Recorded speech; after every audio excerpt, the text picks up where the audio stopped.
tahun itu duduk di situ, naik tuh.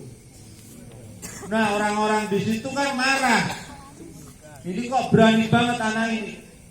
Maka kata Abdul Muthalib, biarkan, karena cucuku nanti akan menjadi orang besar, akan menjadi pemimpin manusia. Itu sama kakeknya. Maka benar, Nabi Muhammad SAW itu jadi pemimpin dunia. Oh, makanya anak-anakku semua, kalian kayak Nabi Muhammad, harus pemberani, gak boleh penakut. Kamar mandi sendiri takut. Ada apa? Gak ada apa-apa toh? Ada air. Oh, iya. Kalau laki-laki malam ke kamar mandi takut, tidak boleh. Ya. Ada yang takut saja? Hah? Ya ngajak kawannya, tapi nggak boleh terlalu takut. Setan itu takut sama kalian, sama dengan kalian takut sama setan. Lah setan itu sama kita kan hebat kita. Maka kalau ada setan dibentak aja.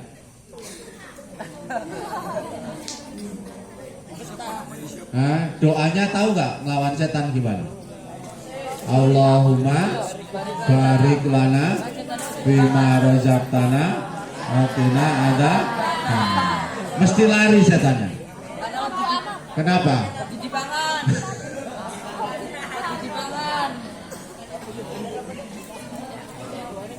Itu kan doa mau. Wah, setannya takut itu. Kenapa? Waduh. Wah, ketemu saya kok malah doanya mau. Waduh, menungso ini sudah mau makan saya nih. Nah, makanya anak-anakku nggak usah takut sama setan. Setan itu lemah kalau kita kuat, tapi dia kuat kalau kita lemah. Itu karena kekuatan mereka dari takut kita. Ya, kekuatan mereka dari takut kita. Kalau kita takut, dia bilang. Makanya kalian anak-anakku semua jangan pernah takut dengan setan. Harus pemberani. Kalau disuruh maju, pemberani. Karena calon pemimpin harus berani. Disuruh ustadznya berani, jangan takut. Karena pemimpin itu nanti akan menjadi pemberani. Nah, kayak Nabi Muhammad SAW ketika umur 5 tahun diasuh sama kakeknya. Nah, umur 6 tahun kakeknya meninggal dunia. Maka Rasulullah diasuh oleh pamannya. Namanya siapa? Abu Thalib. Nah, Abu Thalib ini paman Nabi, miskin, nggak kaya, tapi beliau pedagang. Ya, beliau pedagang. Nabi Muhammad diajarin dagang. Sampai umur 12 tahun Nabi Muhammad itu diajak dagang ke Syam. Kemana nak? Syam. Syam itu Suriah. Suriah itu negerinya para nabi dan rasul. Syam itu negerinya para nabi dan rasul. Makanya di Syam, di Suriah itu ada namanya Qubbatul Masjid Putih. Ya, Minaratul Baida, ada menara putih. Itu masjid Damaskus, masjid Suriah yang nanti Nabi Isa alaihi salam akan turun sebelum hari kiamat itu di masjid itu. Jadi nanti sebelum hari kiamat itu Nabi Isa turun ke bumi, itu nanti turunnya di menara putih yang ada di masjid Damaskus itu. Ya, nah, anak-anakku semuanya, Nabi Muhammad SAW ketika umur 12 tahun diajak sama Abu Thalib dagang. Nah, ketika Nabi Muhammad SAW itu dagang, setiap Nabi jalan itu selalu diikuti mendung, ghamamah. Apa? Selalu diikuti mendung. Jadi Nabi Muhammad itu nggak pernah kepanasan. Jadi kalau jalan mendung di atasnya itu selalu ngikut. Makanya di Madinah, di belakang Masjid Nabawi ada namanya Masjid Ghamamah, Masjid Mendung. Apa namanya? Masjid Mendung. Itu dulu Rasulullah ketika musim kemarau berdoa, sholat istisqa, kemudian turunlah hujan dan mendung menyelimuti itu, maka disebut Masjid Ghamamah. Nah, Nabi Muhammad itu kalau jalan, yang lain nggak ketutupan mendung, Nabi Muhammad diikuti mendung terus, jadi nggak kepanasan. Sedangkan panasnya Mekah itu, Madinah itu bisa 50 derajat. Berapa?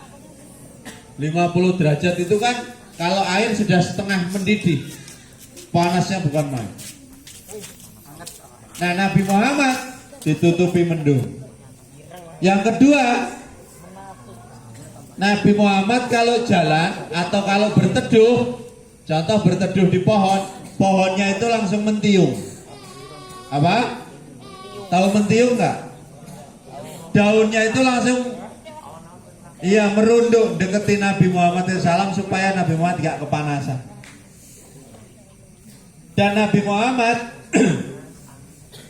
kalau nih perhatikan, Nabi Muhammad itu kalau ketemu binatang buasnya langsung tunduk dan bersujud di depan Nabi Muhammad. Jadi ada harimau tiba-tiba langsung tunduk sama Nabi. Ya, itu hebatnya Nabi Muhammad SAW, itu mukjizat namanya. Apa? Mukjizat. Nah, anak-anakku yang Ustadz banggakan, dalam perjalanan itu Nabi Muhammad SAW ketemu seorang pendeta, namanya Buhairo. Siapa? Buhairo. Nah, ketika ketemu Buhairo itu Nabi Muhammad sama pamannya, kemudian si pendeta ini tadi ngelihat Nabi ini kok beda. Kalau jalan diikuti mendung, selalu pohon-pohon itu mentiung, ya. Kemudian Nabi Muhammad SAW kalau ketemu hewan selalu bersujud. Ini aneh. Ini ciri-ciri Nabi akhir zaman. Kemudian dipegang punggungnya sama Buhairo. Di punggungnya itu ada benjolan kecil, namanya khotam.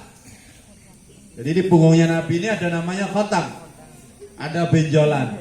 Itu tanda kena bias. Apa nak? Tanda itu namanya alamah an-nubuwah, tanda kenabian. Maka Buhairo ngomong sama Abu Thalib, Abu Thalib, ini anak calon nabi akhir zaman. Tinggal satu pertanyaanku, apa? Anak ini siapamu? Abu Thalib ngomong, ini anakku. Karena Abu Thalib takut. Maka Abu Thalib ngomong Nabi Muhammad anaknya. Maka Buhairo mengatakan, kalau ini anakmu berarti bukan Nabi akhir zaman. Kenapa? Karena kalau dalam kitab Injil dikatakan bahwa Nabi akhir zaman nggak punya bapak, nggak punya ibu, dia yatim piatu. Kalau ini anakmu berarti bukan. Lalu Abu Thalib mengatakan, oh, aku sebenarnya pamannya. Ayahnya sudah meninggal 6 bulan ketika dia belum lahir, dan ibunya baru meninggal ketika dia umur 5 tahun. Maka Buhairo mengatakan, kalau dia jadi nabi dan aku masih hidup, aku akan beriman kepada anak ini. Jadi dalam kitab Injil nama Nabi Muhammad sudah ada. Tahu. Ya. Nah, itu anak-anakku yang dirahmati Allah SWT. Lalu kemudian Buhairah mengatakan, "Ya Abu Talib, tolong anak ini dijaga. Kalau ketahuan orang Yahudi, kalau ketahuan orang Bani Israel, bisa dibunuh anak ini." Ya masih umur 12 tahun. Kenapa? Karena orang-orang Yahudi itu kalau ngerti orang yang mau jadi nabi dibunuh. Karena mereka kerjaannya membunuh para nabi. Jadi orang-orang Bani Israel itu senangnya bunuhin para nabi. Nabi Zakaria digergaji, Nabi Yahya dibunuh, ya, Nabi Isa dikejar-kejar, Nabi Musa dikerjain terus menerus, Nabi Harun, jahat. Sampai dalam riwayat itu 20.000 nabi itu, berapa ribu nabi itu dibunuh sama orang-orang Bani Israel. Jahat banget. Makanya kata Buhairah, tolong anak ini dijaga, jangan sampai diganggu oleh orang-orang Bani Israel. Nah, lalu umur 12 tahun Nabi Muhammad belajar dagang. 17 tahun Nabi Muhammad sudah gagah dilepas dagang sendiri. Jadi Nabi Muhammad itu lulus SMA, itu udah dagang sendiri. Wah, udah keren. 17 tahun itu kan baru SMA kelas 2 toh. Iya, udah dagang sendiri dia. Dari Mekah ke Syam, Syria. Dagang sendiri. Ya. Umur 20 tahun Nabi Muhammad kerja sama Khadijah. Ditemani dengan Maisarah. Maisarah itu laki-laki. Tapi namanya Maisarah. Kalau di Indonesia perempuan. Nah, ketika Nabi Muhammad SAW itu dagang sama Maisarah, Khadijah itu mulai tertarik sama Nabi Muhammad. Nah, Khadijah umur berapa tahun? Kalau dalam riwayat umur 40 tahun. Tapi kalau sejarah yang benar sebenarnya bukan 40 tahun. Umurnya Khadijah kurang lebih umur 27 tahun. Jadi Nabi Muhammad umur 25, Khadijah itu ya mungkin 27 sampai 30-an tahun. Nah, kemudian Khadijah nanya sama Maisarah, "Gimana ini Muhammad?" "Oh, Muhammad itu pintar, jujur ini dan itu, sampai usahanya maju. Ya, orangnya baik." Maka kemudian Nabi Muhammad dilamar sama Khadijah. Nah, kalau dulu yang lamar perempuan. Ya, kalau di Indonesia yang lamar laki-laki, gitu. Nah, Nabi Muhammad dilamar sama Khadijah. Ketika nikah, umur Rasulullah berapa? 25. Umur Khadijah ada yang mengatakan 40 tahun. Mas kawinnya berapa? 20 ekor unta. Berapa? 20 ekor unta plus 80 gram emas. Nah, catat tuh. Berapa untanya?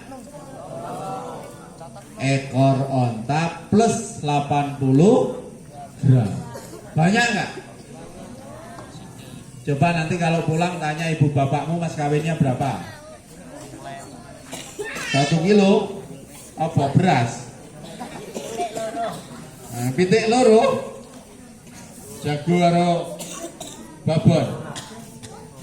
Kalau di Indonesia kalau ramenya itu seperangkat alat sholat. Nanti kalian kalau nikah mas kawinnya seperangkat alat berat ya. Alat bangunan. Apa? Nah, traktor, ekskavator, ya. Nah. Apa? Alat sunat. Oh, apa lu kele ya? Oh, sunat.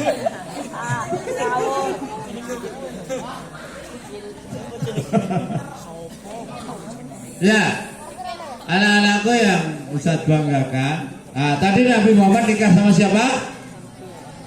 Khadijah. Nah, ketika Rasulullah SAW nikah sama Khadijah, Nabi Muhammad dagang sama Khadijah. Akhirnya sampai Rasulullah umur 40 tahun, Rasulullah itu menjadi kaya raya. Jadi dalam cerita itu Nabi Muhammad sama Khadijah itu hartanya bertambah 10 kali lipat. Buahnya kaya raya Nabi Muhammad sama Khadijah. Baru umur 40 tahun Nabi Muhammad diangkat menjadi nabi, bukan raja. Diangkat menjadi nabi. Umur berapa? 40 tahun. Nah, umur 40 tahun diangkat menjadi nabi. Nabi Muhammad bersama Khadijah punya anak. Berapa anaknya Nabi? 1. Siapa? Qasim. Terus Ibrahim. Terus Abdullah. Ini meninggal semua anaknya ini. Yang laki-laki meninggal semua. Baru punya anak namanya Ummu Kulsum. Terus baru Fatimah. Nah, ini hidup semua anaknya kalau yang perempuan. Ya. Ummu Kulsum sama Zainab nikah sama Utsman bin Affan. Utsman bin Affan. Kalau Fatimah nikah sama Ali bin Abi Thalib. Ini tolong dipahami. Nah, anak-anakku yang Ustaz cintai semua. Nah, Rasulullah SAW jadi Nabi umur 40 tahun dengan turunnya surat Al-Alaq, yaitu hafal semua enggak? Iqra 1 sampai 5. Iqra bismi rabbikal ladzi khalaqal. Iqra alladzi allamal. Nyampe situ ayatnya. Nah, Rasulullah SAW ketika beliau menerima ayat itu, Rasulullah bertahanus. Tahanus apa nak? Tahanus itu artinya topo, bertapa, merenung, duduk di Gua Hira. Nah, Ustadz kemarin pas bulan Mei itu naik ke Gua Hira. Gua Hira itu tingginya 2 kilo. Jadi kalau kita naik gunung itu 2 kilometer, berarti hampir 2000 kilo. 2000 kilo. 2000 meter. Jadi Ustaz dari bawah sampai naik ke atas itu 3 jam. Ya. Tinggi banget. Nah, Gua Hira itu kalau di atas itu melihat kota Mekah itu kelihatan. Gitu. Dan menariknya anak-anakku semua, ya, Siti Khadijah istrinya itu setiap hari nganter makanan itu ke atas. Dulu belum ada tangganya. Kalau sekarang sudah ada tangganya. Coba gunung 2 kilo, gimana naiknya coba? Dan itu berbatu gunungnya. Ya, kalau goanya gedenya tingginya segini goanya, terus lebarnya 1 meja ini. Jadi meja tingginya segini hanya cukup untuk orang sholat. Ya, ini masih ada di HP-nya Ustadz. Nah, di situ cuma cukup untuk orang satu sholat. Ustadz kemarin pas naik itu ketemu orang Afrika. Itu bukan Afrika yang hitam, bukan. Bukan semua orang Afrika hitam. Ya, kalau saya Yahya kan hitam ya. Nah, uniknya nak, itu suami istri, suaminya itu buta. Jadi naik gunung itu yang laki-laki itu buta.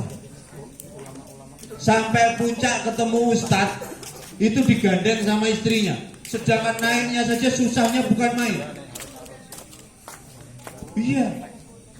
Nah, makanya nanti kalian kalau ke Mekah nanti naik. Ya, amin ya robbal. Nanti yang laki-laki diagendakan Ustadz Hasnan naik gunung nanti ya. Ya, nanti di ayo ringlahnya naik gunung. Ya. Boleh nginep nanti. Ya.